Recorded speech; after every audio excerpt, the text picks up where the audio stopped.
Hello. Hello, chat. Hello. What's up, Nightcore Sakura?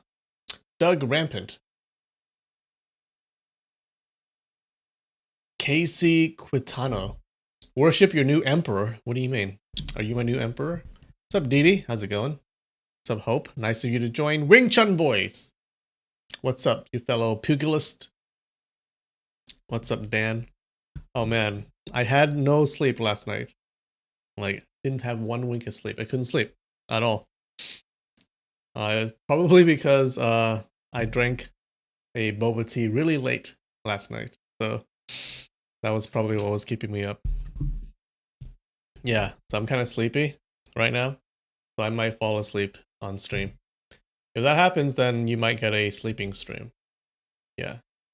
And you'll get to hear me snore. And I snore really loudly. Very loudly. I think it's genetic because my dad also snores very loudly. I am on time. That's right. I'm always on time. What do you mean? What's up, Abisab? Abisab? Tatiana, what's up? RJ, nice of you to join. 1 minute late? That is not true. I am super on time. Walking Sprout. What is up, Walking Sprout? Hey, Nikki, nice of you to join.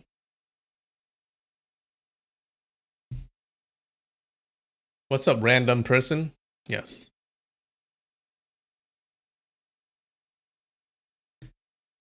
You had an Irish coffee with dinner? Nice. Irish coffee, best coffee. Okay. So I've been playing around with Wombo, that Wombo site, okay? And I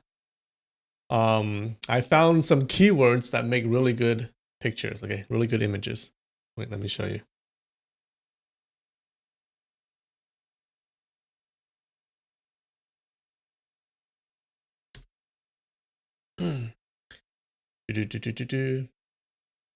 All right, so you put in Teletubbies.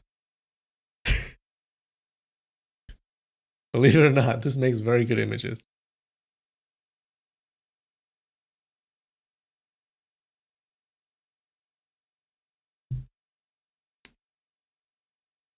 Look at that. It's coming together. These are Teletubbies from hell. Murder Tubbies. Look at that. So you kind of see the Teletubbies, right? Right, but this is not. Let's try again. Let's try another one.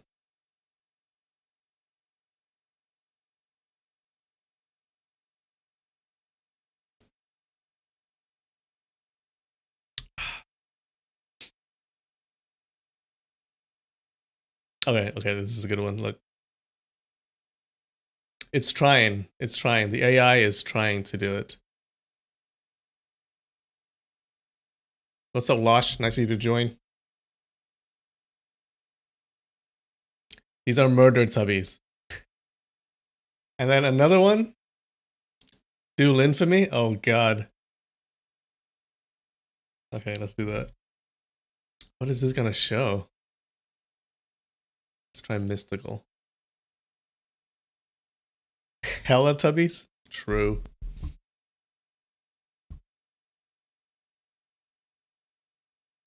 This looks like a boat on the high seas or something. I don't know what this has to do with infamy though. This is like the sea, and this is like a planet, maybe. Linfamy Wakashu. Oh no. Alright, what is this gonna do? Alright, besides Teletubbies, there's another keyword that is really good, makes really good images. Okay, let me show you. Oh look! It's kinda Japanese architecture-ish, right? A little bit? Kind of? It's trying. The AI is trying. It's trying. So another good prompt is Xenomorph. Okay. This is the aliens from the movie Alien. These make great images. Okay. They all have that alien that alien aesthetic. It's lovely. Yeah, this is the AI thing. This is an AI that draws for you. That's gonna put all artists out of business in about a couple of years. Okay, this is not that good. Wait, let's try again.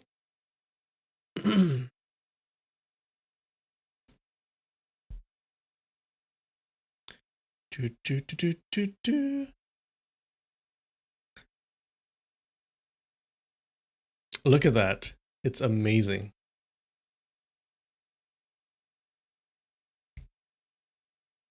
If you look closely, you can see his forelock. True. Yeah, just put in xenomorphs. It makes really good images. Right. I think if I do this.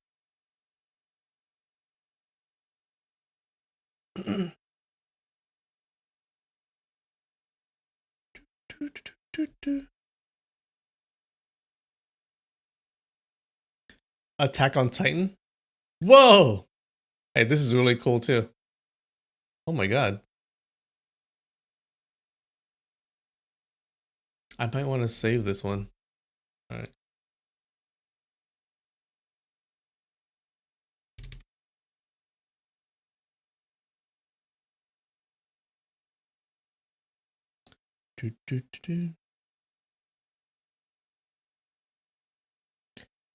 Mr. Blobby? I don't know what that is. Let's put in Mr. Blobby then. Alright. We'll do Mr. Blobby and then one more. One more is Attack on Titan. I want to see what Attack on Titan looks like. Oh, ew. Oh my god. That is terrifying. What is that?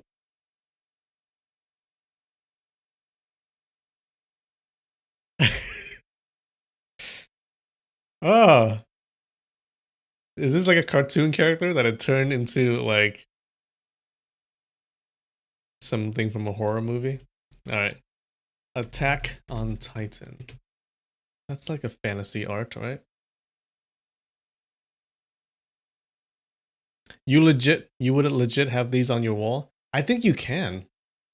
Or I think they have a service that they'll print it out for you. I'm not sure. They're working on it, at least. Oh, okay. Attack on Titan. Hey, these are... This is the city. And these are the Titans attacking. Holy shit. Oh, let's put in the title of our story. Demi-Gods and Semi-Devils.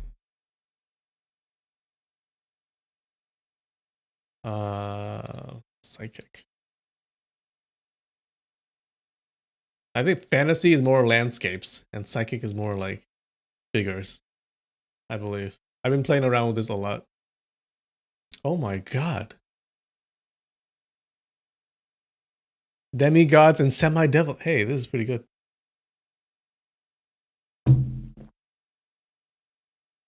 This is actually really good. Alright, I'm saving it.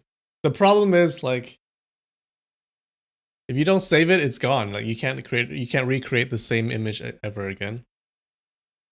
So that's the one problem with it. Let's name it Demi-Gods and Semi-Devils.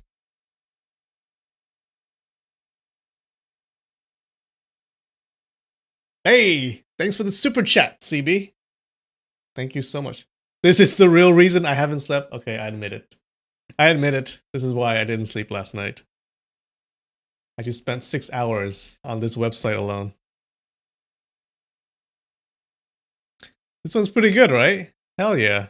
Damn. Maybe I'll just maybe I'll just use this for my thumbnails. I just use these for my thumbnails. Yeah, the problem is I don't know how copyright works. Are you allowed to use these? Are you allowed to like use these and sell them? You can't, right? You shouldn't, right? I feel like you shouldn't be able to. I don't know. I don't know if there are like copyrights on this. It's a good question. Do Nichiren? I'm not sure. I think it'll just be a dude.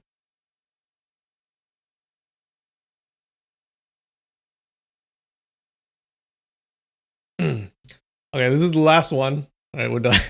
This is the last one. We can't just spend all our time doing this, even though I really want to. All right, I don't know what this has to do with the Nichiren, but yeah, there you go.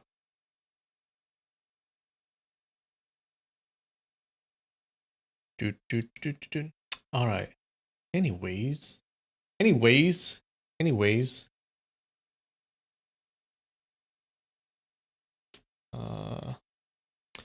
All right, before we start, snacks. This is my favorite Pocky, I think. This is chocolate and almonds. Yeah. The two best combinations.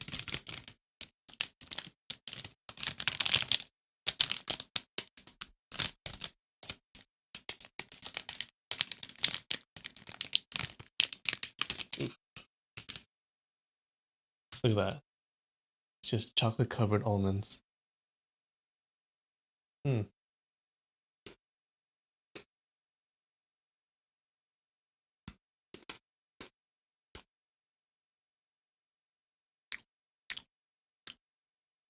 Yeah, you guys like that site?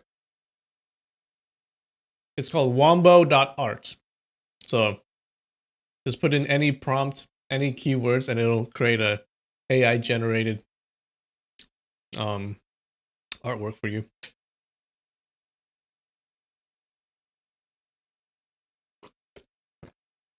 The double matcha is your personal favorite. That's pretty good too. I think this is the best. This is like a 9.5 out of 10 for me. This is so good. No, not 10 out of 10. 9.5 out of 10. It's very hard to be a 10 out of 10.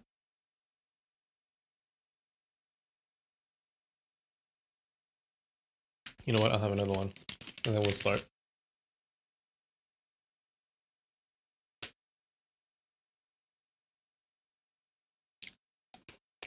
Oh.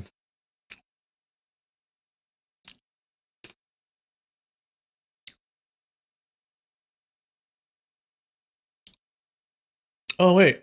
Hey, this site has, check it out. You can also do ukiyo-e. Oh, let's try this. Demi-Gods and Semi-Devils. How would this look? Alright guys. Japanese art style. Let's see.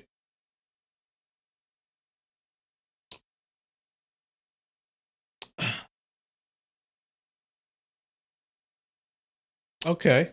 Okay. Okay. Okay. Not bad. Not bad. Not good either. How about samurai?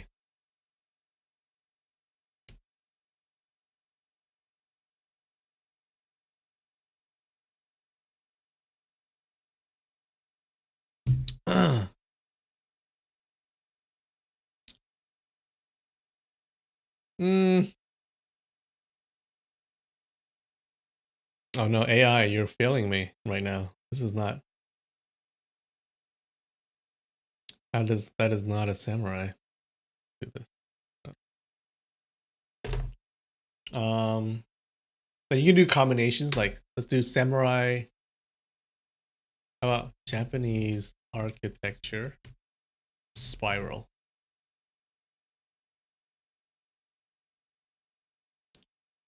What's up, Bigfoot? This is the last one, guys. This is the last one, okay? I promise this is the last one. Look at that. It's a spiral. Oh, this site is so good. Oh my god. Wouldn't you like to live in that house? Alright, I'm saving this one too.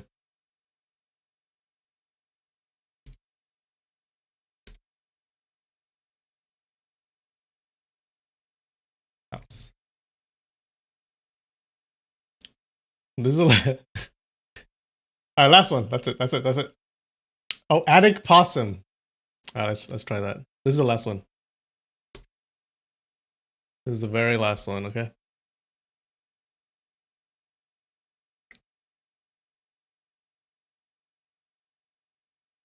Um. Oh, ew.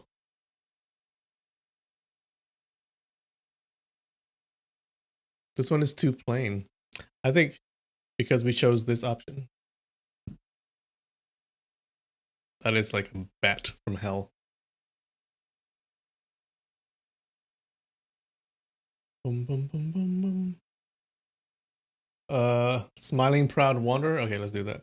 Last one. Last one. I don't think the ukiyo-e is doing it for me, guys. Maybe mystical. All right, this is the very, very last one. Then we'll get started.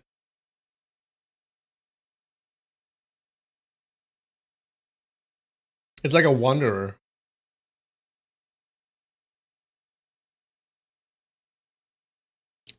I don't know about I don't know about this. Bloop, bloop, bloop, bloop. What's it called one more time? This is called, what do you mean? It's wombo.art. So yeah, you're gonna spend like all your time on this website. Some of the art is really good. I think they post it up on Twitter too. Like they'll post up really good artwork on Twitter that the AI generated, and then some of it is really good. Yeah, it can't do faces yet, right? Faces are very hard for it to do, but I'm sure they'll improve on it. So story time is really just hanging out with Infamy. No, we're doing story time, okay? I'm just obsessed with this website.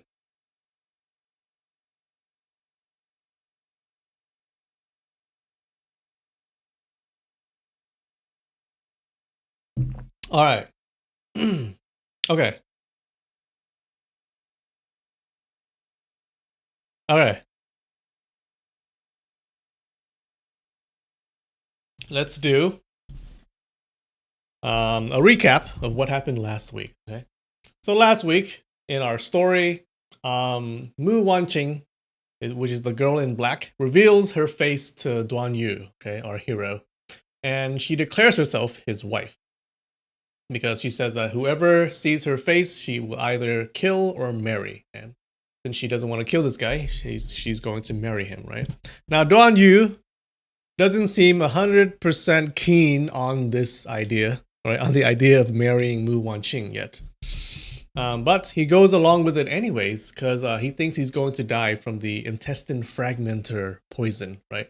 So, yeah, it's because he has like this big stomach ache, and he thinks he's going to die, but it's actually just the antidote working. Okay, so the antidote is working, so that's why he has a stomach ache, but he thinks that he's just going to die. So he's like, okay, fine, I'll marry you, whatever. Okay, so. Then we find out a little bit about Mu Wanqing's past. She is an orphan, and she has only lived in the mountains with her master. Okay, her master found her as an orphan, in the woods, I guess, and they've been living in the mountains forever. That's why she is just naive. Okay, she doesn't know a lot about what happens, like about how to interact with people in the world. So she's a little bit naive on that. In that aspect of it, but she's really good at martial arts because her master taught her, right? And her master is also the one who told her that all men are evil. Okay, so she's gone out into the world thinking that all men are evil. Okay, until she met Duan Yu, she's like, oh, this must be the one good man in the world. Right? Now, and then we have the divine croc. This one dude, he wants Duan Yu to be his disciple because he said, well, the backs of our heads look the same. So since they look the same and the backs of the head determines how good martial arts is, I guess, he wants him to be his disciple. And Duan Yu refuses. So Divine Croc kidnaps Mu Wanqing, and he said he'll only give her back if Duan Yu agrees to be his disciple. So Divine Croc goes carries Mu Wanqing off, and he goes to what's supposed to be a meeting with his group. Okay, his group is called the Four Arch Villains. Okay, they're four really evil people. So we meet another member of this group called Madame Ye. Okay, and Madame Ye is the second evil. Okay, they're ranked 1 to 4. Okay, she's the number 2. She's the second evil. And why is she so evil? Because she kidnaps and kills a baby every day. Okay, that's her thing. That's her hobby. That's what she likes to do. So she kidnaps and kills a baby every day. And then at the end of the chapter, we find out that a servant of Divine Croc comes over and tells him that Duan Yu is gone from the cliff. Okay, remember, they left Duan Yu up on the cliff. When he kidnapped Mu Wanqing, he left Duan Yu up in the cliff. Now Duan Yu has disappeared. So that's where we ended. And that's what happened last week. How about that?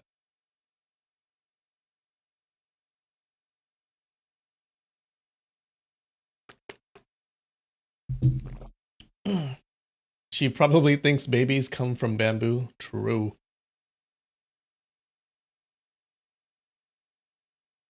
All right.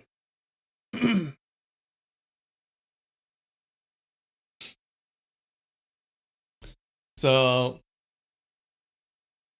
yeah, let's get started. Chapter 5, Tiny Steps Born from Ripple.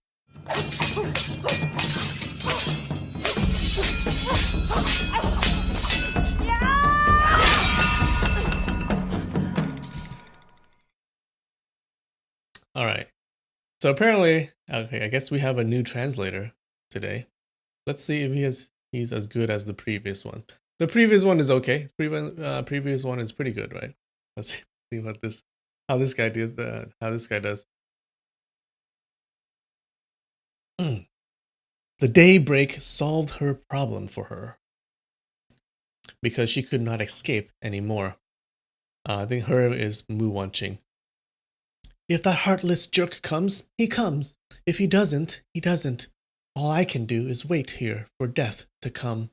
Her thoughts were just turning towards the morose when she suddenly heard a sharp crack behind her. Turning around, she saw an object fall out of the sky and land in the relatively dense area of grass about 100 meters away. What could that be? She immediately flattened herself against the ground.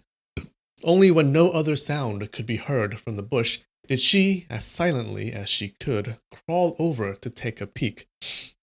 When she finally made it to the thicket and pushed the tall grass aside, what she saw made the hair on the back of her head stand up. Laid side to side within the thicket of grass was the bodies of 6 infants, some on their side, others facing up. Among them was the infant that she saw second Madame Ye holding in her hands days ago. Oh God. So she actually does kill a baby every day. There are 6 bodies, and she's been here for 6 days. So it is true that evil wench does kill an infant every day. But why? It was hard to tell how second Madame Ye killed the babies because there were no blood or obvious injuries on the bodies. One of the babies was wearing bright and colorful cloths, but the other 5 were wearing clothing made of rough materials typical of farmers, presumably farmers of the No Measure Mountains. Ever since she had left her hideout with her master, Mu Wanqing had killed quite a number of people, but all of her victims have been people of the pugilistic world.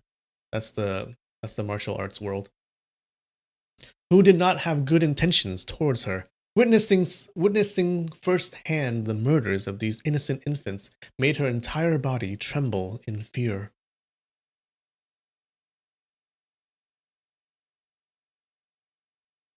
Maybe the new one will use harder words.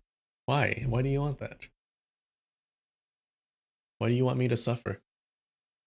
Suddenly, a shadow flashed across her view. A person was shooting down the mountain, like a mountainside, like a bird, landing every so often, but only momentarily, before taking off again. It was none other than second Madame Ye. Watching the speed with which she flew, Mu Wanqing realized that it was a speed that even her master could never hope to obtain.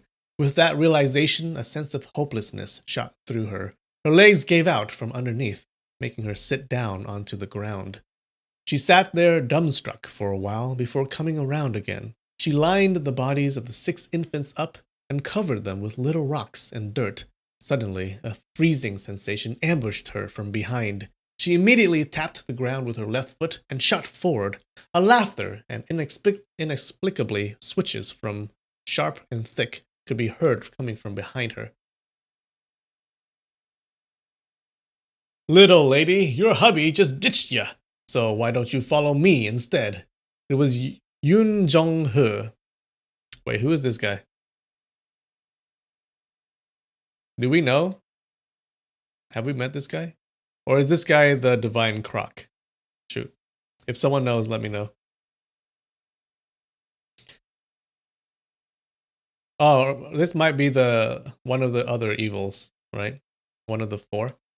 He arrived at the same time as his voice, reaching out, trying to grab Mu Wanqing's waist, just as it looked like his claws were going to catch her, when a sideways palm came in and parried away his hand. The palm was from none other than the Divine Croc. "Number 4. Okay, so that is number 4. "Number 4, you better keep away from my Southern Sea sect," he yelled in anger. "Your disciple isn't showing up, so this little missy isn't related to your sect." Yun Jong-he quickly hopped around about 20 or so meters out of the way. Only now did Mu Wanqing get a good look at him. He was extremely tall, but also extremely thin, reminding her of a long bamboo stick. Even his face looked impossibly long. "How the hell do you know my disciple won't show up? Did you kill him?" the Divine Croc replied in anger. "That's right. You must have saw how great my disciple is and kidnapped him for yourself. You messed up my plans, you bastard. I'm going to strangle you dry." Being the unreasonable brute that he was, he did not even wait for Yun Jong-he to answer his charges before throwing himself at him. I don't know what shape or color your disciple is, as I have never seen him before. How could I try and take him in?" Yun Jong-he yelled as he swiftly dodged Divine Croc's initial flurry.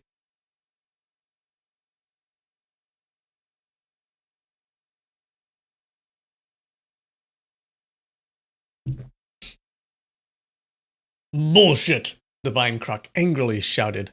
"Who's going to believe that shit? You lost your fight and took it out on my disciple."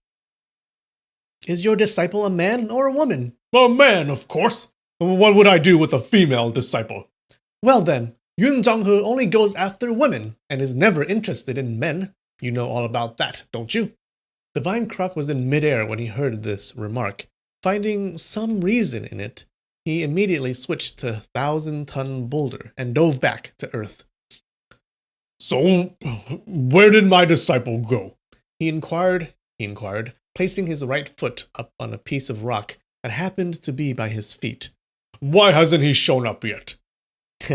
"That's your Southern Seas sect's own business. What does it have to do with me?" Yun Jong-he joked. "How dare you make fun of me?" The Divine Croc was already terribly frustrated by the absence of Duan Yu, so his temper was touchy at the moment. "If I could get the 2 of them in a fight, it would be very advantageous for me," Mu Wanqing decided.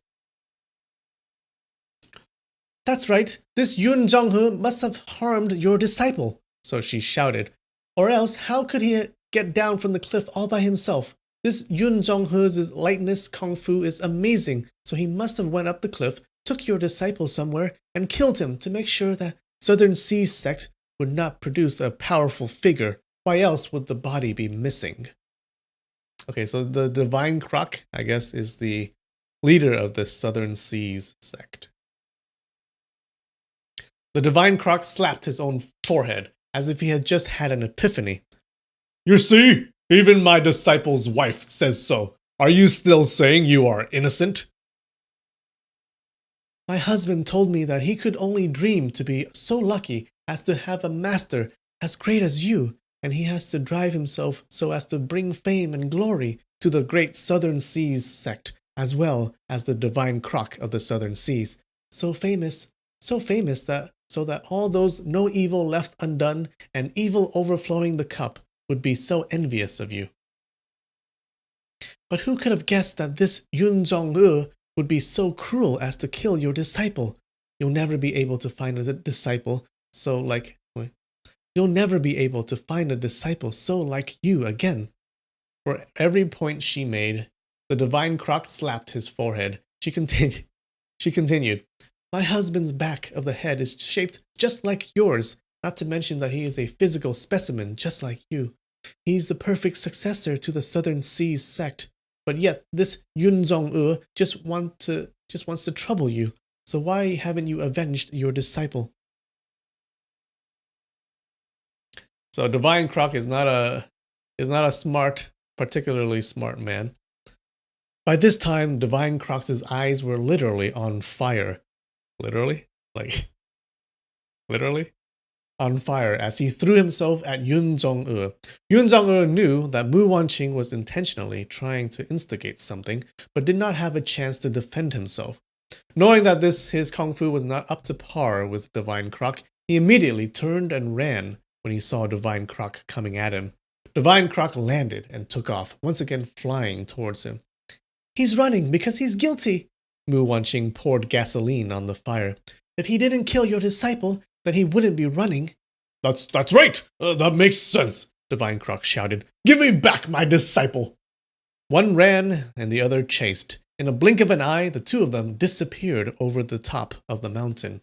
Mu Wanqing was just patting herself on the back when she realized that the Divine Croc's shouts were getting closer once again, as the two men worked their way back around to this side of the mountain. It was obvious that Yun Jong-e was much faster than Divine Croc. With his long and lanky body, he looked like a bamboo in the wind, shaking left and right. Yet a good distance was always maintained between him and Divine Croc. The two of them flashed by in front of Mu Wanqing and instantly disappeared around to the other side of the mountain again. By the second time the two men made their way back around, Yun Jong-he suddenly changed directions and floated to just Mu Wanqing's side. He reached out and tried to grab her shoulder. Caught off guard, Mu Wanqing immediately flicked up her right arm and sent a poisonous arrow flying towards his face. Yun Jong-he slid to his left a little and dodged the arrow. Somehow, with the way his body was twisted, his long arms arrived in front of Mu Wanqing's face. Mu Wanqing tried to get out of the way, but she was still a step too slow. A gust of coolness hit her face as her veil ended up in Yun Jong-he's hand.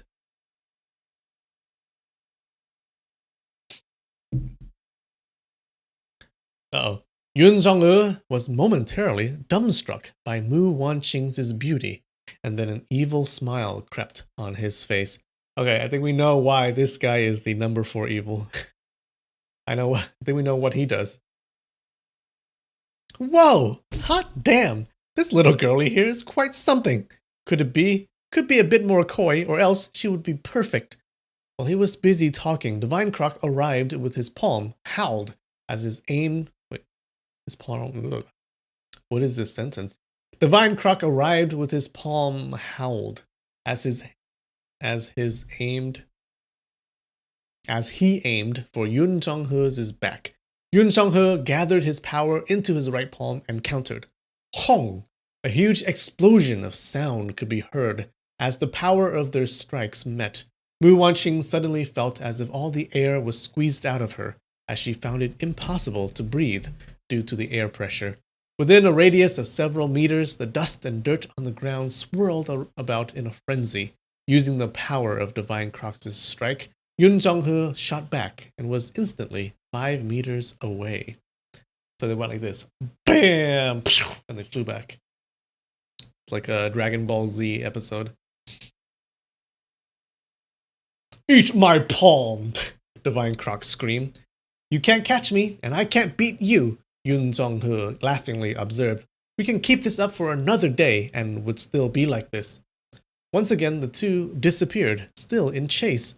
but the dirt and dust around Mu Wanqing have yet to settle. I have to figure out a way to get in Yun Zonghe's way, or else these two would never fight, she decided. Okay, so now we have a different translator. And so she waited for both men to chase around the mountain for the very third time, and as they approached, she leapt upwards. Chi sounds reverberated continuously in the air. The next instant, approximately 6 to 7 poisonous arrows raced towards Yun Zonghe. Return my husband's life! Hearing the swishing sounds of arrows slicing through the air, Yun Zonghe understood the severity of the situation he was in. Soaring skyward and diving downward, he simultaneously evaded the flurry of arrows which were directed at him. The next moment, Mu Wanqing unsheathed her sword and slashed twice at his direction. How would Yun Zonghe not understand her intentions behind all these? Not in the least concerned with defending himself, Yun Zonghe simply floated away. Behind him, all Mu Wanqing's strikes landed on air. Oh, he double jumped in the air. However, with her interference, the Divine Croc's palms finally managed to reach Yun Zonghe. The palm winds generated from his forceful palm strikes completely enveloped Yun Zonghe's body. Number 3, Yun Zonghe said, bearing a ferocious grin. I have given way to you countless times. If not for the sake of preserving the friendship between us, the 4 arch-villains, do you for once really believe I'm afraid of you? That said, his hands reached for his waist, each grasping a steel handle. His handle was at least 3 feet in length, and at the tip of it lay a human hand. The fingers on the steel handle extended in all directions, and the fingertips glowed in a scintillating blue color. The left claw headed for the right, whilst the right claw went for the left. Instantly, Yun Zonghe's body was sealed in a tight defensive position.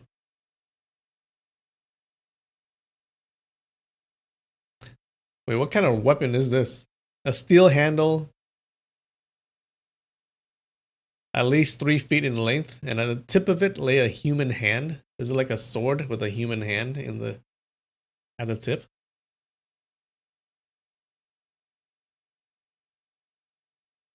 Whatever. It's some weapon. The Divine Croc said gleefully, Excellent! We haven't met each other for 7 years, and now you have trained yourself with such an unorthodox weapon. Now, watch mine. Done with speaking, he released the contents of his backpack, and from it he pulled out 2 weapons. Mu Wanqing retreated hastily. She knew it was useless for her to join the battle. The Divine Croc held a strange-looking scissors with a short handle and a long blade in his right hand. The blade was full of serrated blades, resembling the ferocious claws of a crocodile. On the other hand, he wielded a soft whip that has razor spikes all over it. It looked almost as indistinguishable from the tail of a crocodile. So he has a blade with serrated blades, I guess. He has a sword with serrated blades, and a whip on the other hand.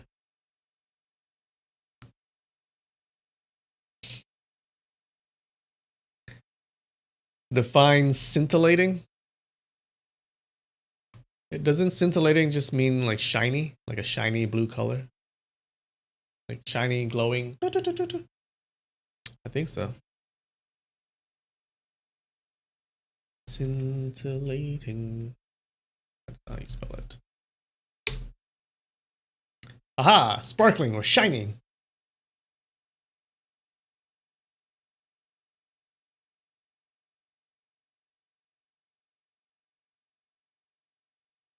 Yun Zonghe glanced at the bizarre weaponry the Divine Croc was using. Without warning, his right steel claw flew out, charging towards the Divine Croc's face. The Divine Croc flipped the croc-tail whip in his right hand, and a noisy "pa" resounded, causing the steel claw to propel away forcefully. However, Yun Zonghe's reflexes were amazingly quick.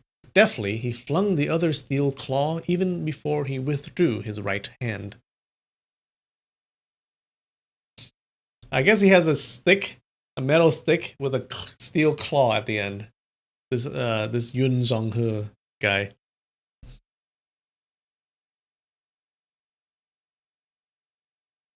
His weapons are BDSM gear. Is a serrated blade a BDSM gear? I don't know what you're into. Crack! The croc jaw scissors extended itself. Oh, it's a scissor. Okay, it's a scissor with serrated blades. It's not just a sword. Crack! The croc jaw scissors extended itself, clipped Yun Zhonghe's left steel claw, and gave it a brutal twist.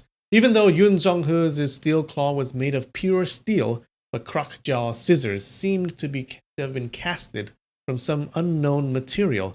It broke 2 fingers out of the 5 on the steel claw with absurd ease. Fortunately, Yun Zhonghe had retracted his hand swiftly, preventing the other 3 fingers from being snipped away. However, the claw skill he was practicing all along required the use of all 10 fingers. Now that he had 2 fingers missing, the power displayed in his moves was greatly weakened. A crestfallen look fell over Yun Zhonghe's face. The divine croc laughed nastily as he advanced, snatching the offensive position with a nimbly curling croc-tail whip. All of a sudden, a green shadow intervened. This new apparition slipped ethereally and elegantly between the 2 fighters. This person was none other than Second Madam Ye. Her left palm swept across horizontally, pressing itself onto the croc-tail whip and maneuvered it aside. Yun Zhonghe quickly seized this opportunity to leap away from danger. Number 3, number 4, why are the both of you fighting with each other? Second Madam Ye asked. Turning around, she saw Mu Wanqing's face. Suddenly, her expression changed. Mu Wanqing saw that Second Madam Ye was holding an infant in her arms. Oh god, she grabbed another baby. It was a boy, approximately around the age of 3 to 4. He was dressed in clothes made of brocade and looked really adorable. She immediately understood the purpose of Second Madam Ye descending the mountain. She wanted to search for her child. The peculiar look in her eyes scared Mu Wanqing. She looked away immediately, not daring to face Second Madam Ye.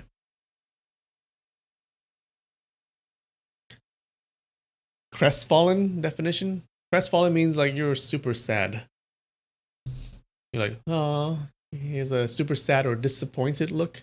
Like, oh no, the 2 fingers on my weapons have been cut off.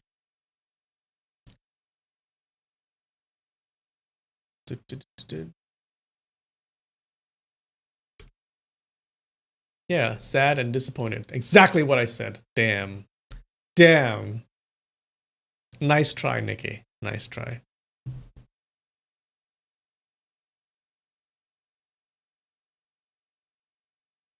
Okay. Alright, so she's carrying a baby and she managed to like block this guy's sword. So she must be super powerful. Hopefully she doesn't fight with the baby. Like she should start throwing the baby around.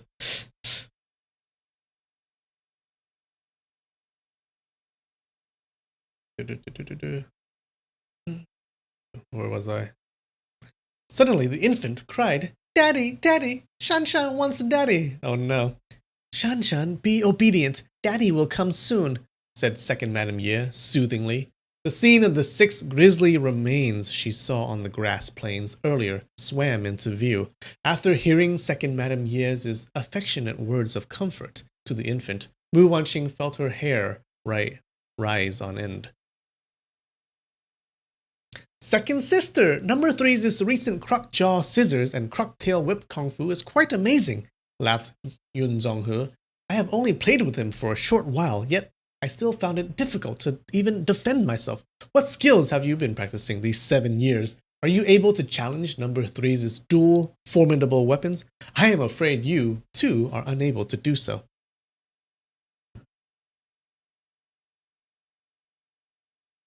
You're getting closer to karaoke than the last translator? True.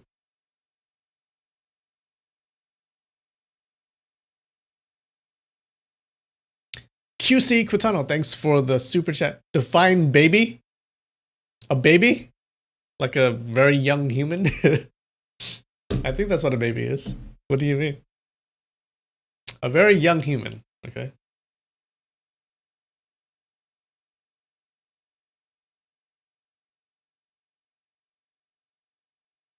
He made no mention of Divine Croc wronging him, nor did he say anything about how the Divine Croc had blatantly claimed about his non-existent murder of Duan Yu, even when he had absolutely no idea what Duan Yu looked like.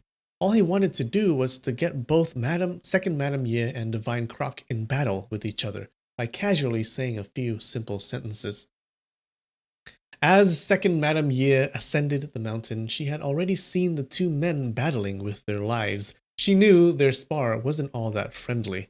A faint smile lifted the sides of her lips as she replied, "For 7 years I have been practicing my internal energy kung fu industriously. My physical combat skills have thus become somewhat rusty. Naturally, I am not a match for either of you." From the waist of the mountain below, a cry rang. "That madam up there! What are you trying to do with my child? Return him to me!" Oh no! Oh no! It's the baby's father. Before the voice ceased, a man had already leaped towards the peak, his body movements fluid and agile. He was in his 40s and wore bronze-colored clothes of satin, his hand wielding a longsword. The Divine Croc hollered, "Who are you, punk? How dare you make so much noise here? Were you the one who stole my disciple?" "This mister is the renowned master of the East faction, no-measure sword Zhu Zimu. His swordplay is not worth a single comment, but his baby sure is an adorable one," explained a laughing Second Madam Ye. Oh, jeez. Oh, this guy is... Remember this guy? Zhu Zimu? He's the master of the East faction that we saw earlier, like in the beginning of the story. So he's the leader of the East faction, and she just stole his baby.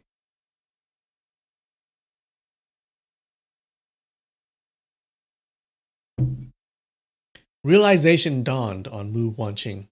Second Madam Ye was unable to search for a kid in Mount No Measure. As a result, she decided to do with the child of the master of No Measure Sword Sect. "Mr. Zul, your darling son is so lovable and interesting. Once I'm done hugging him, I will return him to you. Tomorrow, fret not." Second Madam Ye then kissed Shanshan's cheek and ruffled his hair gently. Her eyes filled with motherly warmth. Shanshan saw his father and began to cry. "Daddy, Daddy!"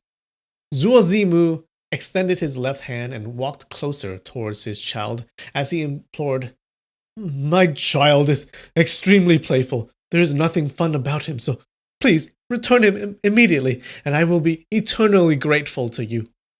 The moment he saw his son, his tone changed abruptly from rough to soft. He feared that this woman might suddenly exert force and strangle his son to death. The Divine Croc chuckled.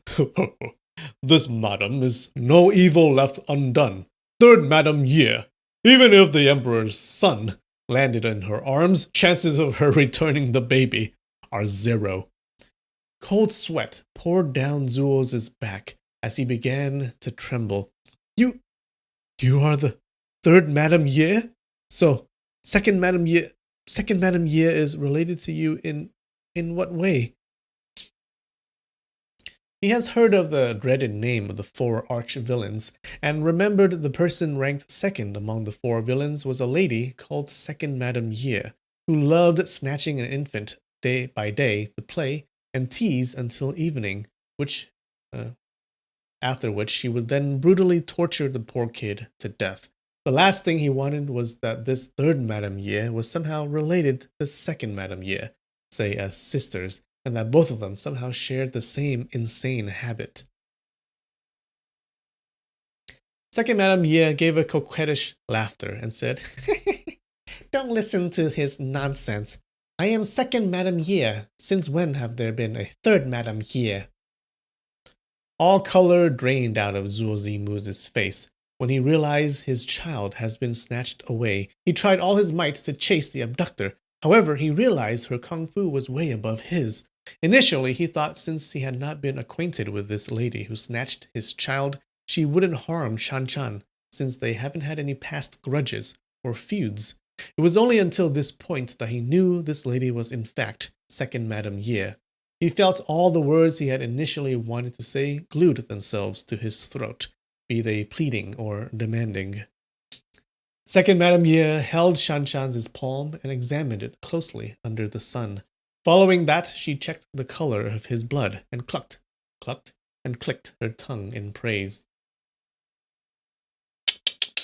As though he was an animal in the market, awaiting to be fed and eventually slaughtered for food. What a healthy young boy he is. Look at his glowing smooth skin and his blood. Scarlet and crystal clear, almost transparent. After all, he is the child of a Wulin pugilist. Therefore, he is undoubtedly much more special compared to those children raised in a farm. Watching the hungry, ravenous look in her eyes, which looked as though she was about to eat Shanshan alive, Zhuo Zimu wasn't willing to give up without a fight, even though he knew he was no match for her. Overwhelmed with fury, he unleashed the stance, White Rainbow Pierces the Sun. His sword lunged at Second Madame Ye's throat. A faint laughter emitted from Second Madame Ye. She gently held the infant at the path of the sword. Oh. Using a body shield. Had Zhu Zimu continued his strike, his child would undoubtedly be killed. Fortunately, he was quite experienced in the fields of swordplay. While this stance was at its peak of motion, he swiftly retracted the force behind the sword, and the tip of the blade wavered briefly in the air, before a second flash of light blinked. This time around, the sword went for Second Madame's right shoulder. Instead of evading the strike, Second Madame Ye shifted Shanshan's body once again and held him in front of her. In the swift blink of an eye, Zhuo Zimu stabbed 4 times, yet all Second Madame Ye did was to lazily change the position of Shanshan's body. All 4 vicious stances he pulled on her could only be used halfway and had to be forcibly stopped by the user himself.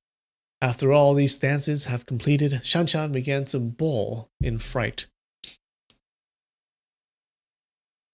After being chased around the mountain thrice, and thanks to Divine Croc, plus having to tolerate the heart-wrenching pain of watching 2 precious fingers of his steel claw snipped off, Yun Zhonghe felt himself boiling with anger.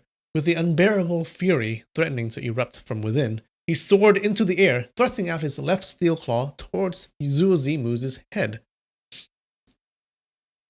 Lifting his sword, Zhuo Zimu performed the stroke 10,000 plants vie for glamour in an effort to parry Yun Zhonghe's move. In an instant, madly dancing sword sparks enshrouded the top of his head, shielding his upper body against Yun Zhonghe's attacks. A tung sound echoed in the air. Both weapons clashed with each other. Following that, Zhuo Zimu unleashed the stance, pushed his boat towards the water current, sending the blade of his sword towards Yun Zhonghe's throat.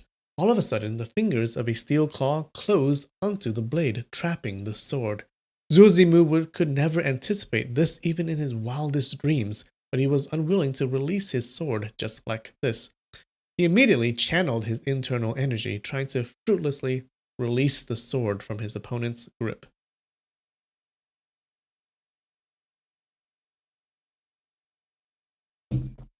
With a pooh, Yun Zhonghe's right steel claw sank into Zhuo Zimu's shoulder. Fortunately, with 2 fingers on the steel claw snipped off, the damage inflicted on Zhuo Zimu wasn't too bad. However, it was enough to cause some severe bleeding. Now that he has 3 steel fingers firmly closed onto his opponent's shoulder bone, Yun Zhonghe took this opportunity to leap forward and kicked him forcefully. These movements were like the leap of a rabbit or the swooping down of a crane. Not only were they incredibly nifty, they were also totally unpredictable, impossible to block. Even the leader of a powerful sect like Zhuo Zimu had absolutely no chance of defending himself. Number 4, the Divine Croc praised. These few strokes aren't too bad. At least they aren't too embarrassing. Second Madame Ye giggled again. Leader Zhuo, have you seen our number 1 before? Zhuo Zimu's right shoulder bone remained clutched onto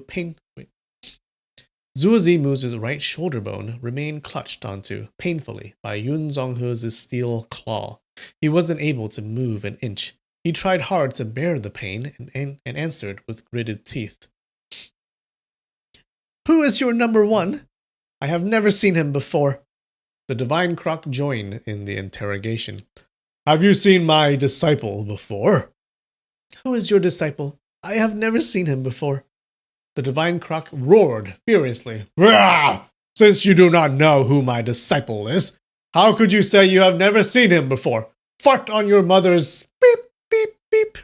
Third sister, quick, let's devour his son alive. Did the translator bleep this? Or was it bleeped in the original text? Second Madame Ye laughed. Your second sister doesn't eat little infants. Leader Zhuo, please leave. We don't want to take your life. Since you don't want to take my life, second Madame Ye, please return my child to me. I will go search for 3 to 4 kids for you to play with. I shall be eternally grateful to you. That's fine with me. Go search for 8 little kids, and I shall return your son to you. We have 4 people here in total. Each of us shall carry 2 children each, and that should be enough to satisfy my needs for 8 days. Number 4, release him. Yun Zhonghe smirked as he released the trigger. Teeth still gritted, Zhuo Zimu stood up and bowed deeply towards second Madame Ye. He then extended his arms to hug his child. Second Madame Ye laughed. Being a man from the pugilistic fraternity, how could you not know the basic rules? Until you finally get 8 kids prepared for an exchange, do you think I will casually return the child to you? Seeing Shanshan in her hands, Zhuo Zimu felt displeased, but as a victim of circumstances, he could only nod and say gloomily, I will pick the 8 fattest children for you to play with. Please treat my child with good care. Second Madame Ye ignored him. She cradled the child, humming a tune before saying, Little grandson, your nanny adores you so much. These people really hate babies and shoulders.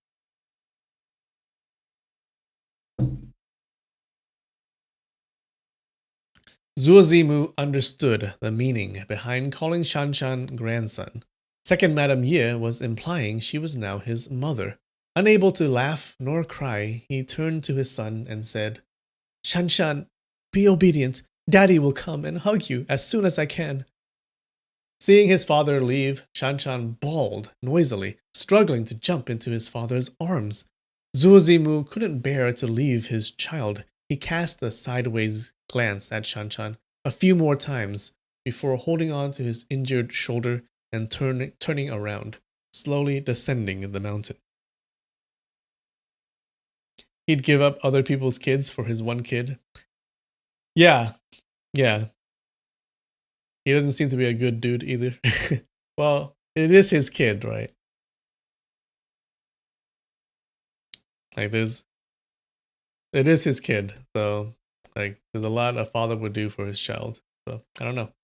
How would you react in that situation?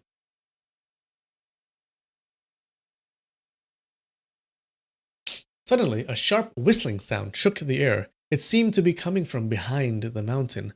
The whistling kept sounding continuously. It seemed like it will never fade. Both the divine croc and Yun Zhonghe had glee written all over their faces. Number 1 is finally here. Both leapt towards the direction of the whistling sound, vanishing from sight almost instantly like gases diffusing into the air.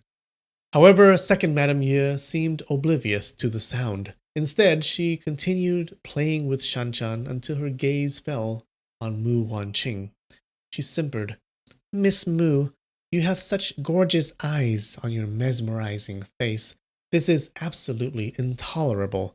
Leader Zhuo, help do me a favor and dig out this lady's eyeballs. Now that his son was being held captive, Zhuo Zimu had no choice but to obey. Miss Mu, it's best that you follow According to second Madame Ye's instructions, it will save you much pain and suffering, said Zuul, as he brandished his sword at her direction, before stabbing the sword towards her. Despicable lowlife! Mu Wanqing shrieked. She pulled out her sword and swung at Zuul's left shoulder. 3 strokes were exchanged. Suddenly, Mu Wanqing's body swerved as she threw out her left arm. Chi, chi, chi! 3 poisonous arrows flew towards second Madame Ye, attempting to attack her off guard. Don't hurt my child! Zuo Zimu yelled. What Mu Wanqing did not expect was that, as speedy as her poison arrows might be, all it took of second Madame Ye was a mere whisk of her left sleeve, and all 3 arrows were wrapped instantly into a harmless bundle. Then she disposed them off easily by throwing the arrows aside. When that was done, she conveniently removed Shanshan's shoe and flung it towards Mu Wanqing's back. Mu Wanqing heard something soaring towards her from behind. She hastily swung her sword to the back, trying to knock it away. Unfortunately, her injury caused her to hold the sword at a wrong angle, such that the shoe was able to slide down the surface of the sword upon contact and struck her right waist with a loud "puh" sound. As second Madame Ye tossed the shoe, she imbued her internal energy into the shoe. Mu Wanqing tried desperately to use her own energy to resist. However, in the process of all this, she was unable to take even a single breath, and thus became momentarily paralyzed. No longer being able to hold onto her sword, she released her grip on the weapon as it fell with a loud "qianglang." The very next thing she knew, a second shoe was soaring towards her, striking her chest. Mu Wanqing's eyes saw nothing but darkness. Wow, this lady can weaponize her shoes. She was unable to hold on any longer and collapsed. Zuo Zimu's sword swerved abruptly and aimed towards her chest. Meanwhile, he extended his left hand to gouge out her right eye. Brother Duan! Cried Mu Wanqing as she jumped towards the blade. She'd rather die under the sword than undergo the excruciating torture and humiliation of getting her eyes gorged out. Zuo Zimu pulled back his sword to prevent killing her. Suddenly, he felt something mighty tugging at his wrists. In an instant, he lost control of the sword. It flew towards the skies upon release. The powerful force he'd just experienced forced him back several steps. All 3 of them gasped as they watched the sword flying in midair. A soft, thin rope wrapped around the blade of the sword. An iron metal handle was attached to the other end of the rope. It was held on to by a soldier in yellow garments. This man appeared to be around in his 30s. The heroism expressed in his facial features was impressive, yet frightening. A cold sneer spread across his face. So this soldier dude in yellow garments saved her, right?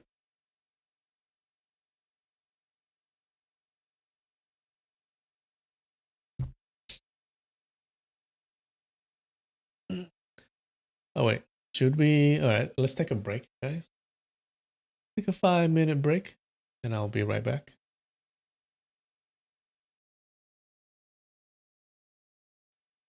And we're back. Wow, that song did not match the scene in the story that we're in. Not at all. Alright, so this soldier in yellow, I guess, just saved Mu Wanqing. Let's see who he is. Second Madame Ye recognized this man as the very person who battled with Yun Zhonghe 7 days ago, and knew that his martial arts was not weak. In fact, his martial arts is only a notch weaker than hers. She was not afraid of him, however. She feared that his companions have arrived, too. And indeed, another yellow-clothed soldier stood at the east, an axe tied to his waist. Before she could say another word, noises rumbled loudly from behind her. She turned around and saw 2 more yellow-clothed soldiers standing at the southeast and the southwest direction. Like the 2 soldiers who arrived first, they had uncarved gems on their collar and looked like military officers. The soldier at the northeast wielded a pair of judge's pens. Judge's pens, like a It's like a it's a weapon that looks like a brush. Judge's pen.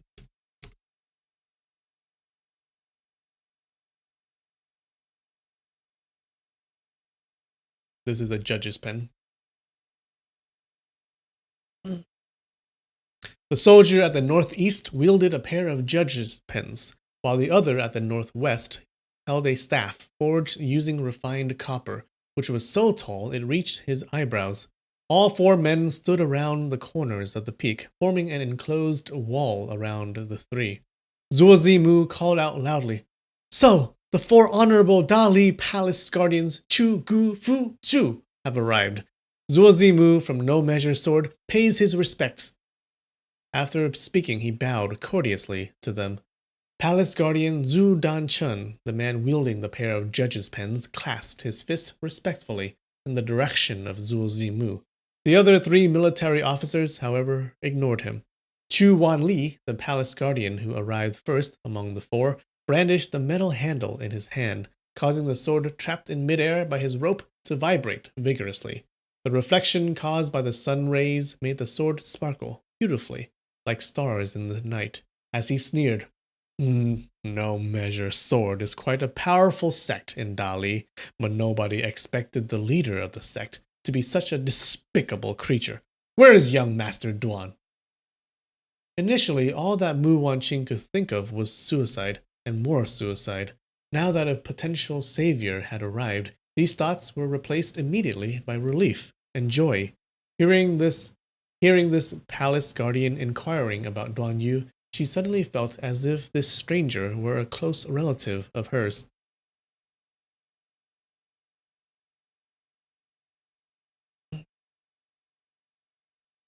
Zuo Zimu murmured, Young Master Duan? Ah, yes, I saw him a few days ago, but I have no clue as to where he is now."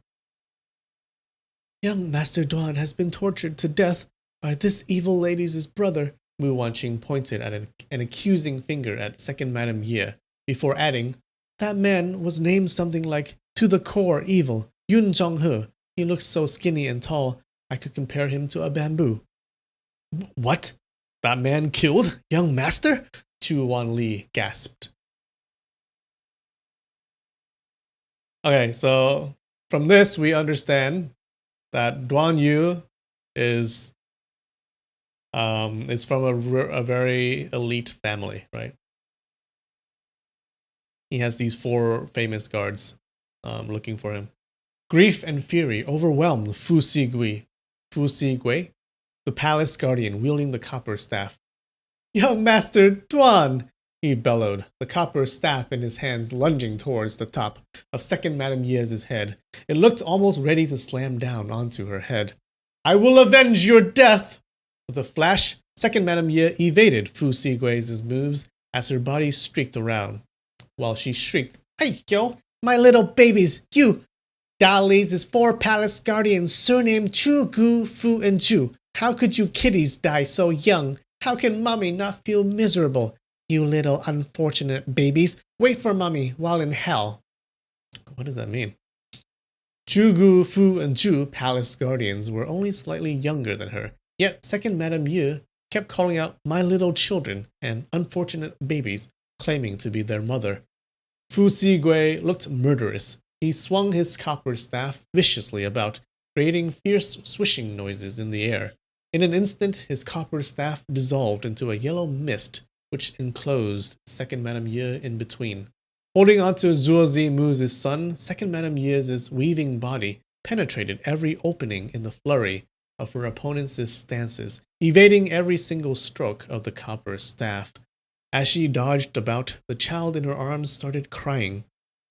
Zuo Zimu anxiously cried out for everybody to stop fighting, now that he feared that his child might get hurt. "Both of you, stop fighting! Both of you, stop fighting!" Another palace guardian withdrew his axe and bellowed, "No evil left undone! Second Madame Ye certainly lives up to her name. Allow me, Gu Ducheng, to challenge your amazing skills."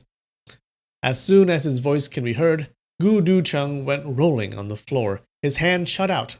Suddenly, as he hacked at her legs with the strongest move of his, viciously intersecting 18 axes. Axes seemed to appear from both sides of her body. They closed in towards her and began striking brutally from all directions. Second Madame Yu laughed. This child is such an obstruction. You, kill him first. With that, she shifted Shanshan towards the blade of the axe. Gu Ducheng gasped and withdrew the axe immediately. Without missing a beat, Second Madame Ye seized this chance to launch a flying kick at his shoulder. Fortunately, this kick only caused him to stagger without suffering from any injury, for Gu Ducheng had quite a muscular build. Recovering from the pain, he immediately jumped up and attacked. However, Second Madame Ye had the child as a form of shield. As such, Gu Ducheng and Fu Xigui's attacks met with restrictions everywhere. Neither of them had the intention of harming the little infant, using it as a shield again. Zuo Zimu shouted again, "Careful! My child is in her hands! Careful! Brother Fu, your staff is a little bit too high. Brother Gu, your axe mustn't get too close to my child." Amidst all the mess, the melodious sound of a flute resounded in the air from the mountain ridge. It sounded clear, loud, and intense. Shortly after, the music seemed to be coming from nearby. From behind the mountain, a middle-aged man sauntered into view, wearing large robes and sleeves. He had 3 tufts of beard and a lofty appearance. He walked gracefully towards them, playing the metal flute in his hands as he did so. Zhu Danchun darted towards his side and whispered something to his ear. The stranger continued playing the flute. The tune was melodious and relaxing. This stranger calmly walked towards the site where they were battling earlier. So a new person has entered the scene. This person playing a flute. Suddenly, the flute rang loudly, causing the people around him to clutch their ears for dear life, as if their eardrums were about to explode. He then covered all the holes in the flute with all 10 fingers as he gathered energy and blew into it with force. A ferocious gust of wind burst out from the other end of the flute, searing towards Madame Ye's face.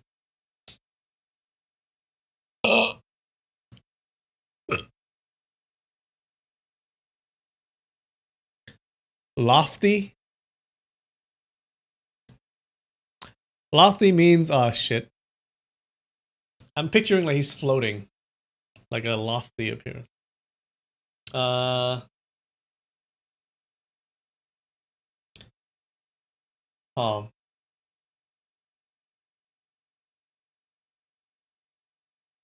Shoot. I'm picturing a guy who seems like an angel. Like he's floating above everyone. I don't know. Something about floating. But that doesn't make sense. What is a floating appearance? Let's just say an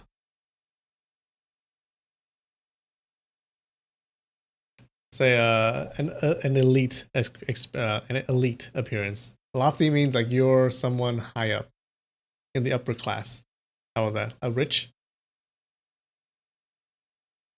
An elite appearance, okay? Someone who is in the upper class. How about that? Oh god. That's so wrong. Hey! Guys! Guys! Am I right? Of a noble or exalted nature? That is someone in the upper class. A noble? Oh, I should have said proud, aloof, or self-important.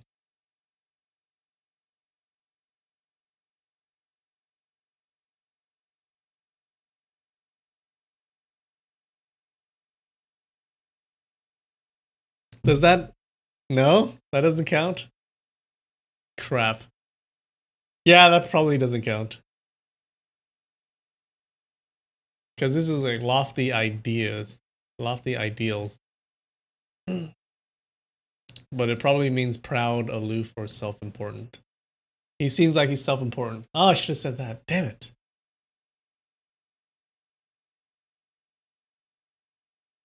Okay. That's one song. Damn it. Good job. Good job, Didi.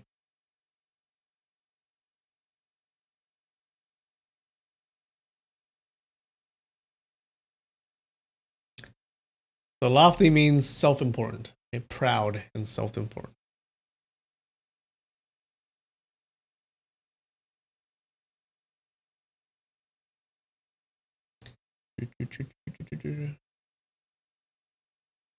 Where am I? So this guy blew out a gust of wind from his flute. Okay. Shocked, second Madame Ye turned around and evaded the blow. As she did so, she felt one end of the flute pressing at her throat. Both movements were frighteningly quick, even for a person with such speedy reflexes like second Madame Ye. She was rendered quite helpless when faced with such a situation. Raising her waist slightly, she forced herself to retreat many feet backwards. As she did so, she suddenly hurled Shanshan's body downwards while extending her arms, trying to grab the metal flute. Before the infant touched the floor, the stranger, wearing huge robes, threw out his sleeve. They curled around the infant and lifted it harmlessly. The very moment when second Madame Ye's hand grabbed the metal flute, she felt as though she were holding a burning piece of coal. She gasped in shock and leapt backwards, releasing the flute immediately as she did so. She wondered whether the flute was coated with poison.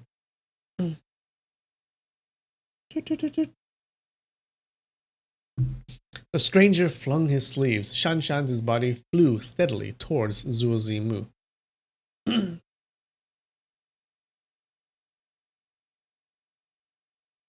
Define searing? Searing, like searing pain? Like it hurts. Like very painful. Like when you sear a steak, that means you're burning it.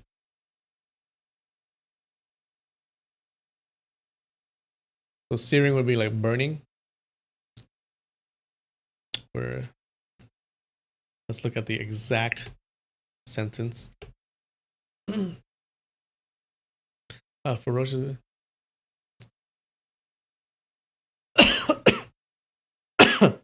That doesn't sound right. Maybe you used the wrong word. Searing towards second Madame Yu's face. I thought searing is like when you sear a steak, like you're burning it. No? Alright.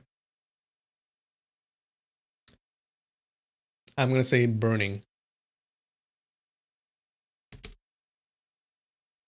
Yeah, extremely hot.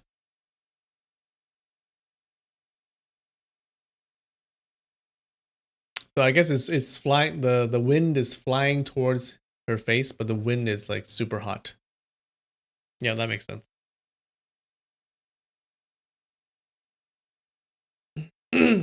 Yeah, and then she tried to grab the metal flute, and it was super hot, and she had to let it go. The stranger flung his sleeves. Shanshan's body flew steadily towards Zuo Zimu. Okay, so this guy is super powerful. Okay, the baby's body is falling to the ground, and he went like this, and then just flew. The body flew towards her dad or his dad. Second Madame Ye glanced sideways and noticed the stranger's palms was as scarlet as blood. Her eyes widened in surprise. The flute was actually not coated with poison at all. Instead, it was all his internal energy all along which made the metal flute burn as though it had just come out of a furnace.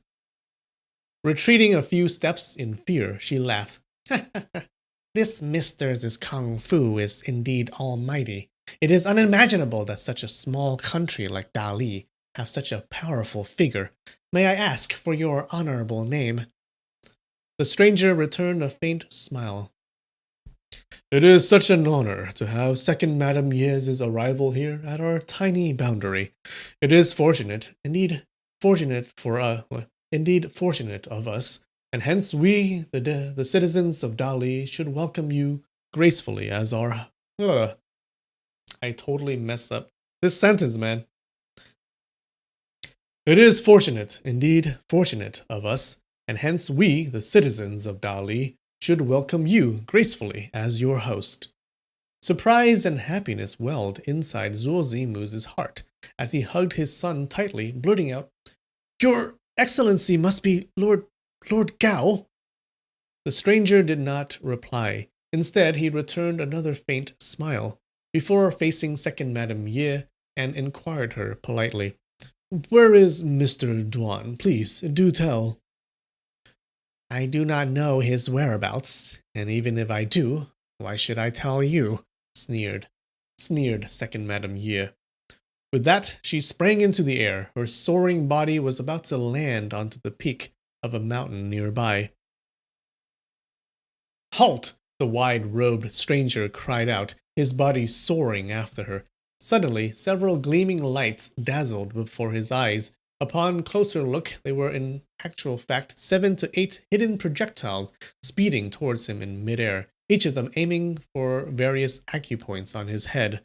Waving his metal flute swiftly, the stranger made every single projectile drop simultaneously onto the floor below. It was, however, too late to apprehend second Madame Ye, as she took this opportunity to escape. Her shadow weaved and flashed about, and it was impossible to catch her any more, owing to the now huge distance between her and himself. He turned to look at the hidden projectiles on the ground. They were in fact a variety of mere accessories that a child has on him or her. There was a longevity tablet, mini lock, gold and silver items, etc. "These are objects of the many children she has killed. If this menace isn't removed, heaps of infants will fall prey in the country of Dali," he mused. Chu Wanli waved the metal handle in his hands. The soft rope uncurled itself, sending the sword flying towards Zuo Zimu, hilt facing him. Embarrassed, Zuo Zimu extended his arm and caught his sword. Under such embarrassing circumstances, he couldn't say a word. Chu Wanli then turned around to ask Mu Wanqing, "What has truly happened to Mr. Duan? Had he really been killed by Yun Zhonghe?" "These people seem to be Brother Duan's friends. I better tell them the truth, and we shall go search for him at the other side of the cliff," Mu Wanqing thought. As she opened her mouth to speak, she heard somebody crying out anxiously from the waist of the mountain, sounding half dead. Miss Mu, are you still there? Divine Croc, here I come. I beseech you to not hurt Miss Mu. Regarding the matter of acknowledging you as my master, we shall discuss that in the future. Miss Mu, are you all right?" "Oh, yay! Our hero is back." The longevity tablets didn't work too well. True.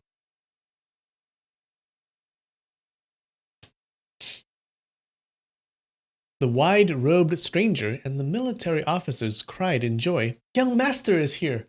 During the long-suffering wait for Duan Yu for 7 days, the emotional agony in her heart was able to rival her physical pain.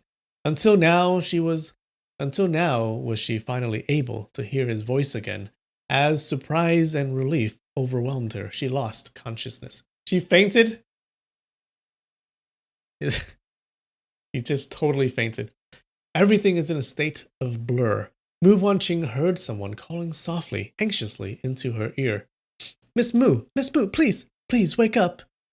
All feelings and memories flooded back into her mind. She began to gain consciousness and soon found herself in the arms of somebody. Somebody was hugging her tightly. She instinctively tried to jump away from this person's arms, but then a thought entered her mind. This must be Brother Duan. Her heart was full of sweetness, yet at the same time she tasted bitterness. And as she slowly opened her eyes, she saw a pair of clear eyes, that of a river during autumn. Who else could it be besides Duan Yu? His voice was full of relief. "Ah, you have finally awakened." Tears rolled down Mu Wanqing's cheeks as she raised her hand and gave him a painful slap. However, she continued to lean on his body, as her now depleted body made leaping out of his arms impossible. Caressing his own face, Duan Yu laughed. You fierce lady, how dare you hit me for no reason? Later, he added, Where is Divine Croc? Wasn't he waiting for me earlier? He has been waiting for you for 7 days and 7 nights. Wasn't that enough? He left. Upon hearing these words, Duan Yu looked as though he was revitalized. He cheered gleefully. Excellent, excellent. I was in such a loss earlier. If he was to force me to become his disciple, I wouldn't know what I'm supposed to do.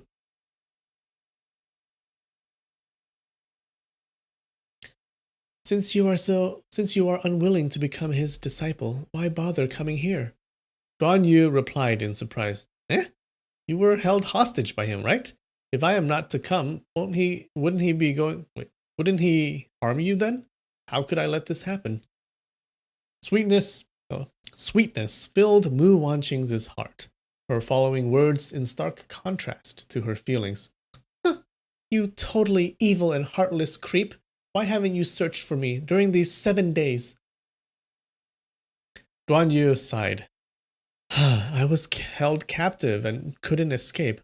However, I thought of you all day and night, every day. The anxiety in my heart was tormenting me so badly. The moment I could escape, I went searching for you immediately.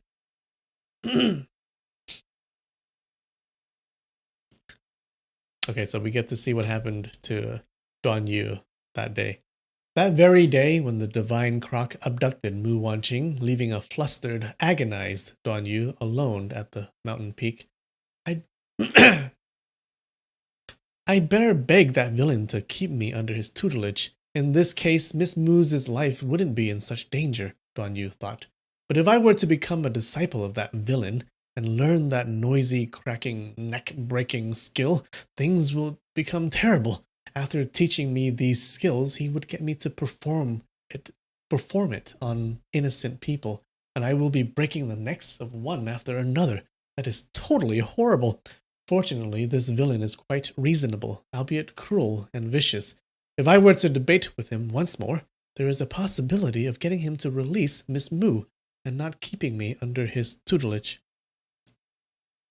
As he paced back and forth, his mind was filled with a never-ending stream of thoughts. Suddenly, he felt a pain in his abdomen. A thought struck him. Yo, this is not good. How could I have forgotten? I have already acknowledged dear goddess as my master. That's the statue. So I'm a disciple of the Xiao Yao sect. As a disciple of Xiao Yao's sect, how can I change sects? Right. I am going to reason with that villain, and I must hear him say once again, this makes sense. What if, he suddenly thought, that villain wanted me to display the kung fu of Xiao Yao's sect? I couldn't do anything at all. The Divine Croc surely wouldn't be convinced of my being a disciple of that sect. Dear Goddess had instructed me to practice the divine martial arts in that scroll thrice every day, morning, afternoon, and night. However, having experienced the most dangerous and busiest times of his life, he barely even touched it. I deserve death, he mused. This guy is a type to get sidetracked doing side quests and forget the main quest.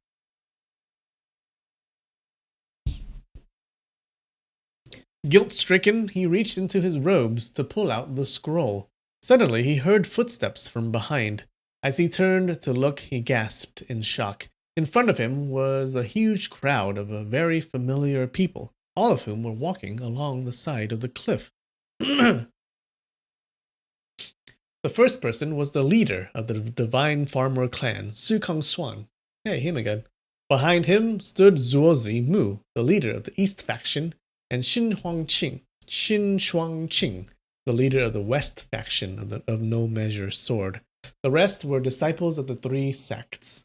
The sights of everybody crowding together puzzled Duan Yu. Weren't these people fighting with each other earlier? Not bad, he thought. These guys were finally able to convert their enmity towards one another into one of friendship. The huge crowd of people made 2 rows at each side of the cliff, as they bowed courteously, as though awaiting the arrival of someone of high power and authority. Shades of green flashed. 8 ladies appeared, all of them leaping up the side of the cliff. They all wore emerald cape that had a large vulture embroidered onto it. I am going to die, Duan Yu thought, in fear. He could recognize the clothing the ladies were wearing any time. 4 ladies stood at each side. One more lady, dressed in green, walked up the peak of the mountain. She was only in her 20s, her facial features clear and beautiful. However, her eyebrows seemed to conceal a murderous air. She glared at Duan Yu and snapped, "Who are you? What are you doing here?" Duan Yu felt immense relief upon hearing these words. This lady has yet to know it was me and Miss Mu who had killed her 4 friends and attempted to disguise ourselves as the sacred heralds of the Nimble Vulture Palace. Okay, so these are people of the Nimble Vulture Palace. Remember, Xu Kong Swan was very afraid and was very respectful towards Nimble Vulture Palace. Since that cape has been wrapped on the obese Granny Ping and Miss Moose's cape, and Miss Moose's cape has disappeared onto the Lancang River, these ladies have no evidence at all, so I can easily push away all charges made against me then. I am Duan Yu from the country of Dali, and had once become a guest in Mr. Zuo's No Measure Palace with a friend of mine.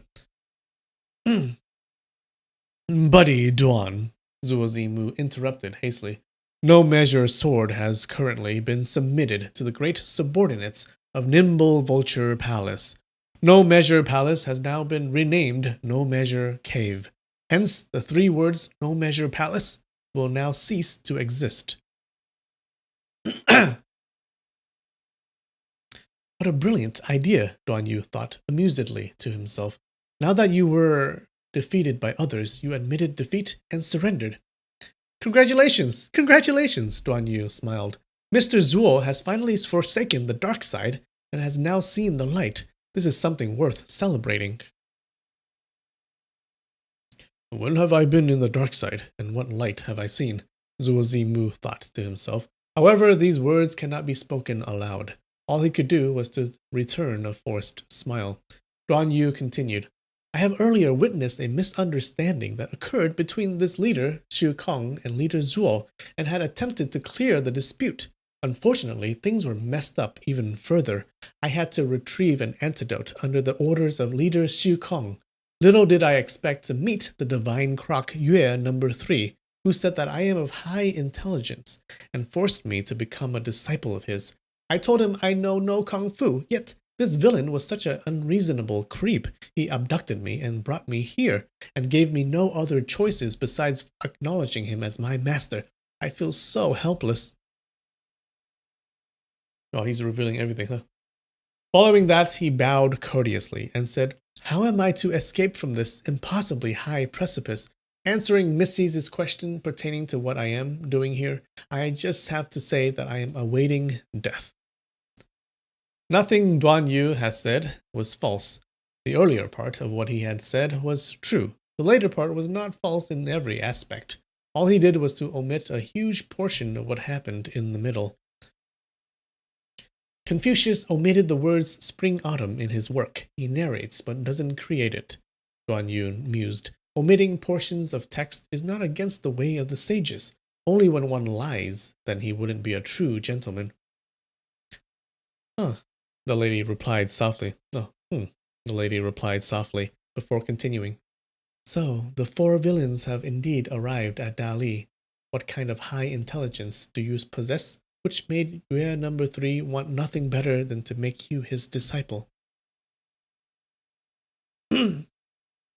Before the reply came, her gaze swept towards Xu Kong Swan and Zuo Zimu and inquired, His words aren't false, are they? Indeed, Zuo Zimu replied. Reporting Sacred Herald, Xu Kong Swan spoke. This lad knows no kung fu. All he knew was to create a mess out of everything. According to the both of you, there were 2 creeps who had the audacity to disguise as my sisters and escaped to this peak. Where are they? The lady spoke once again, turning towards Duan Yu. Mr. Duan, did you happen to see two ladies dressed in a green cape, just like us? Nope, Duan Yu replied. I have not seen anybody dressed up like you, sister. The two imposters disguising as you people weren't two ladies, Duan Yu thought, searching for an excuse to justify his statement so as not to make it a lie and go against his principles. They were a man and a lady, and without a mirror, I can't see how I look like. As for Miss Mu, she is only one lady, not two ladies.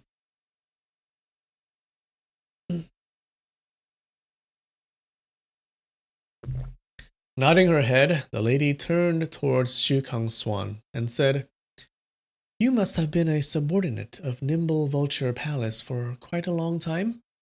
Shu Kong Swan replied tremulously, Yes, I have been a subordinate for 8 years. The lady spoke again. What a fool you have been, not even able to recognize us sisters. What help can you do for Kid Nanny? I think Kid Nanny is their leader. What help can you do for Kid Nanny? Regarding this year's antidote for your life-death talisman, you won't have any hope. A despondent look fell over his ashen face. He knelt on the floor and began kowtowing to the lady as he begged, Have mercy, Sacred Herald! Have mercy, Sacred Herald! This goatee hasn't died yet. Miss Mu must have given him some fake antidote. Or did the people from the Nimble Vulture Palace give him some miraculous medicine? Duan Yu thought in puzzlement. And what on earth is the antidote for life-death talisman? Ignoring Shu Kong Swan, the lady turned her attention towards Xin Shuangqing. Bring Mr. Duan down with you. If the 4 villains dare to create any trouble, tell them to find me at Obscure Peak, Nimble Vulture Palace. I shall leave the matter of apprehending the 2 imposters to the people of No Measure Cave. What audacity! Those 2 traitors, Gan Guanghao and Gu Guangpei, must be brought back and slain. If any of you sees my 4 sisters, inform them to return to Nimble Vulture Palace. I shan't wait for them any longer. Every sentence she spoke, Xin Shuangqing replied another, making sure his eyes do not meet the lady's eyes.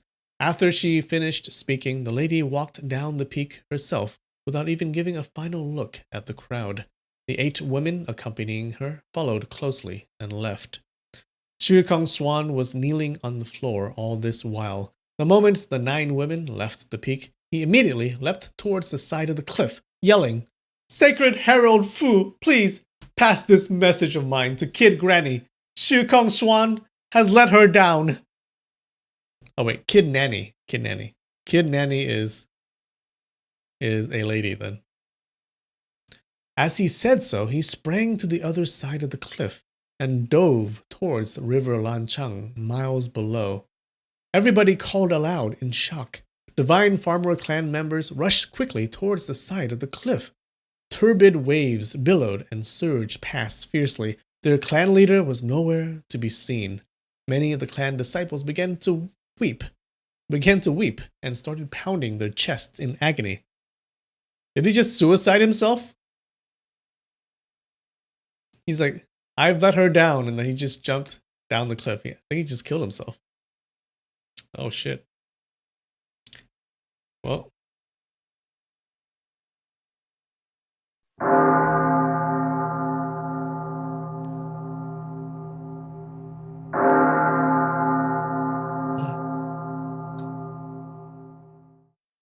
Bell toll for Shu Kong Swan. So he just died, and then his disciples are like, what are we gonna do? Seeing the way their leaders, Shu Kong Swan, had ended, the disciples of the No Measure Sword stared at each other in dismay. Leader Shu Kong's death is partly my fault, a remorseful Duan Yu thought sadly. Take care of Mr. Duan as you bring him down, ordered Xin Shuangqing, as he pointed towards 2 male disciples of the East faction of No Measure Sword.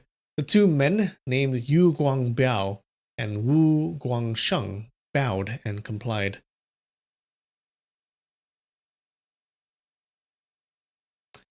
You think he just took a swim? Took a swim in the raging waters? Duan Yu finally reached the foot of the hill after a very long walk as he was being hauled by the two men. He took a deep breath and cupped his hands courteously to Zuo Zimu and Xin Huang and Xin Shuangqing, saying, I thank the both of you sincerely for escorting me down the mountain. Let's part our ways here. His eyes darted around and he spotted the mountain the divine croc was pointing at earlier. As he thought in dismay, climbing up this mountain must be harder than descending the mountain by manifolds.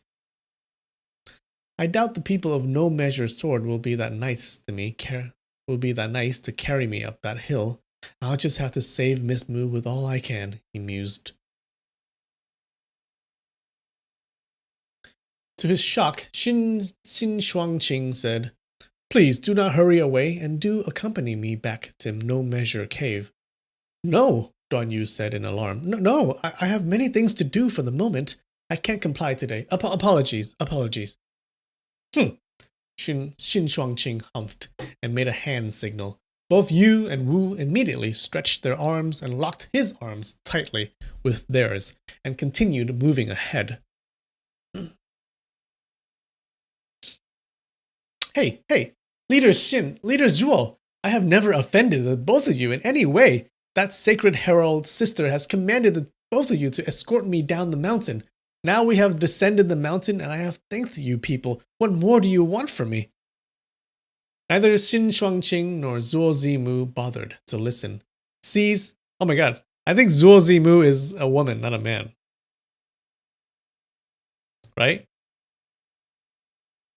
Because Xin Shuangqing is the leader of one of the factions. And Zuo Zimu is the leader of the other one. I remember that one of them was a man and one of them was a woman. So since leader Xin is a man, I think leader Zhuo is a woman. I thought she was a he the entire time. Seized tightly captive between Yu and Wu, Duan Yu had no choice save to follow them back to the No Measure Cave. The two men brought Duan Yu past 5 houses and through a large garden before stopping in front of 3 small houses. Wu Guangsheng opened the door, while Yu Guangbiao pushed him firmly forwards. As soon as Duan Yu stumbled into the house, the door closed behind him with a resounding clicking sound. The door had been locked, and he was now efficiently trapped within. How unreasonable can you No Measure Sword people get? How can you all treat me like a criminal? It's not as if No Measure Sword is the authorities. How could you imprison people for absolutely no reason? Duan Yu called out.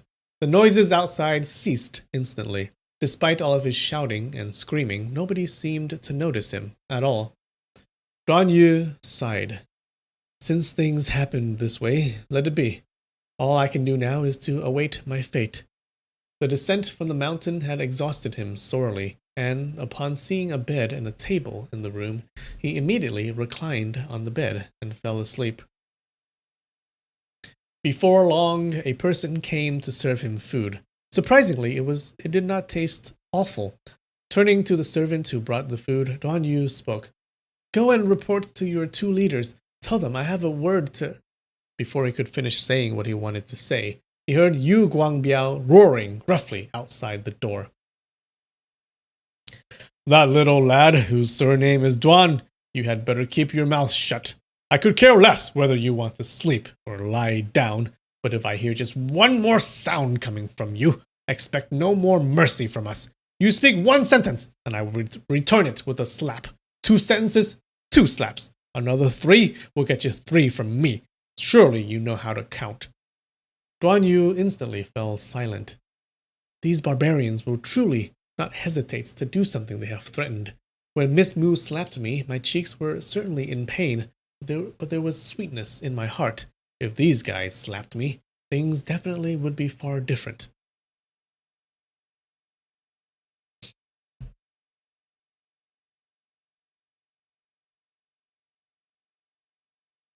He finished 3 large bowls of rice and rested on the bed again. I wonder if Miss Moo is all right now, he thought in worry. It would be best if she manages to shoot Divine Croc to death with her poisonous arrows and then comes to rescue me. How could I actually hope for her to kill people?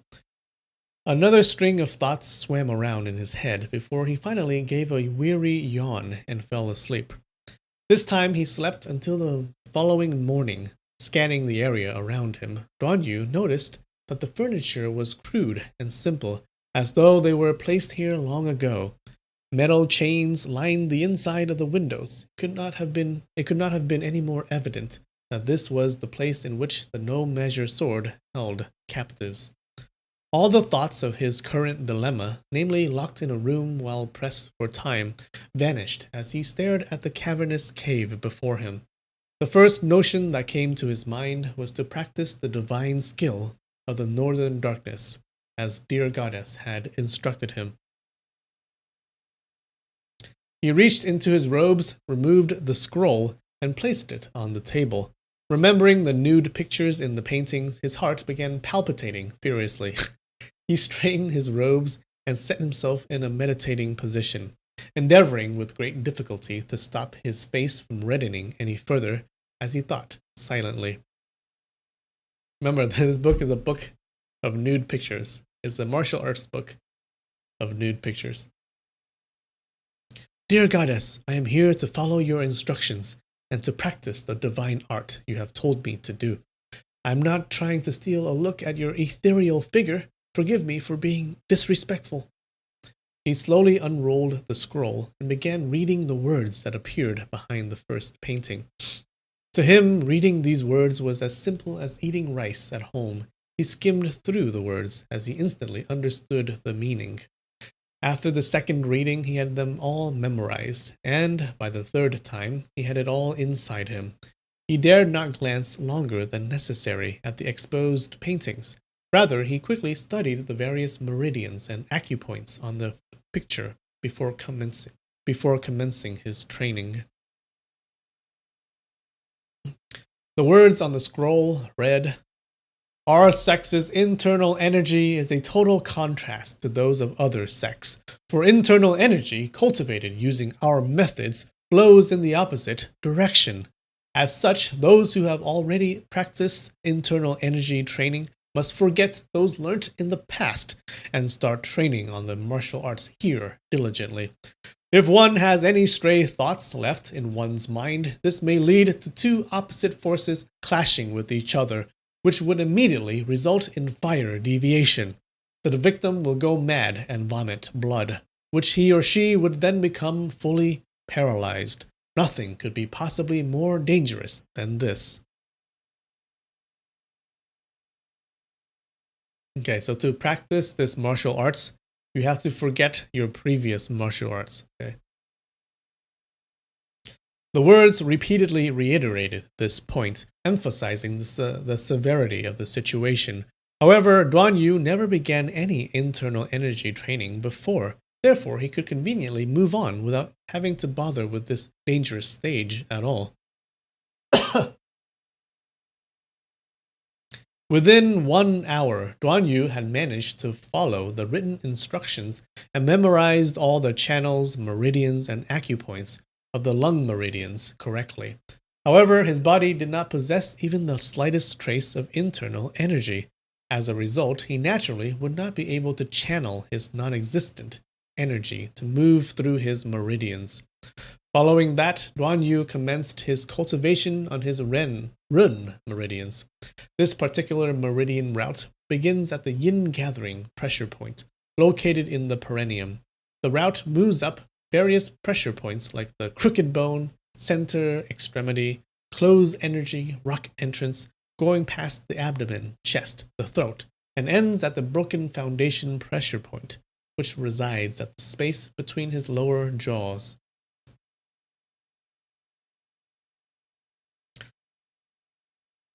Although there were numerous pressure points along the Run meridians, the path of the meridian was entirely straight. which made it easy for Duan Yu to practice. In an instant, Duan Yu memorized the positions and names for the various pressure points. He reached out his hands to touch those pressure points he had just learnt. As it was mentioned in the scroll earlier, he had to cultivate his internal energy through his meridians in the reverse way. As such, he had to cultivate his internal energy from his broken foundation pressure point down the liquid receiving incorrupt fountain abrupt heavens pressure points to his yin gathering pressure points.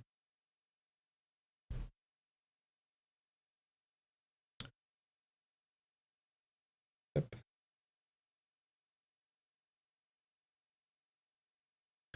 So this sect is left-handed when the rest of the people are right-handed? Oh, that's a good way to think about it. Okay, okay. So the martial arts of this sect is left-handed, and the martial arts of all the other sects are right-handed. Cool. We're halfway. We're about halfway finished. Okay. With the chapter. So I think we're done. We'll stop here. Okay. And we'll see what happens next time. When he practices this divine martial arts.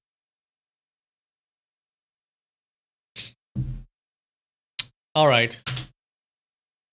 I owe you guys a song. All right, fine. What song shall I sing? What song shall I sing? Give me a well-known song.